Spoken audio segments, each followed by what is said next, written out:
Brenda and I had a common vision of raising our children in a house like this when we were design students. We intentionally looked for a house with a basement so that we could turn it into a quiet, private workspace that was separated from family life upstairs. Moving here was a deliberate attempt to escape from the city area which I grew up in and be with nature, in hope that the hermetic environment would allow for more reflection.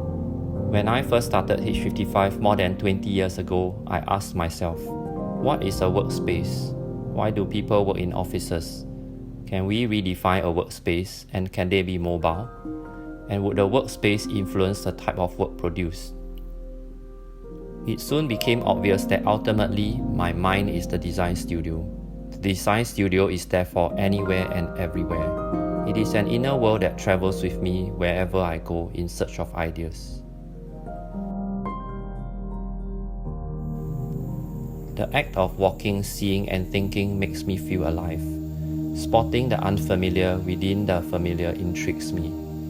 I'm fascinated by nature because nature is the antithesis of design, which is nurtured and man-made. Yet nature has its own universal design, which can inform the way we create. The Lower Pierce Trail allows me to be conveniently immersed in nature and observe its wonders.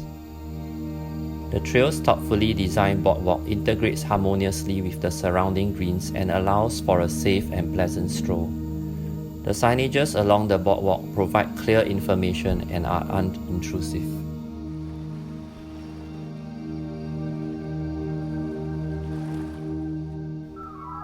We don't have to visit a museum to appreciate good design because design is everywhere. Often it is at the older strata titled shopping centers where design gems and unexpected oddities can be found. These independently owned shops are refreshingly authentic as compared to the glossy stores which mostly occupy our retail landscape. One of these shops is Memory Lane at the Adelphi, which carries a wide range of selected records. Like a mini graphic design museum, some of the most famous works can be found here, from iconic album covers designed by Peter Saville and Mark Farrow, to the surreal imagery created by Hypnosis for Pink Floyd and Black Sabbath. I admire artists who have the indie or independent spirit, those who dare experiment and stay true to their artistic expression, while bravely ignoring what is radio-friendly and acceptable by society. These bands have shown me that sticking to one's belief and passion can lead to unexpected possibilities. Skateboard culture is one of the influences behind streetwear, which in turn has a big influence on fashion today. Spitfire at Peninsula Shopping Centre is a treasure trove of original skateboard graphics and illustrations. Brands like Santa Cruz, OL Peralta, and Independent Trucks have been around for decades and continue to provide a whole array of sought-after merchandise. What makes the graphics cool is that they are not just merely a part of the sport, but the association with a subculture of free-spirited risk-takers who embrace failure as part of their creative pursuit. The Extreme Skate Park is a fascinating urban landscape and piece of architecture, parts of it reminiscent of brutalist sculptures.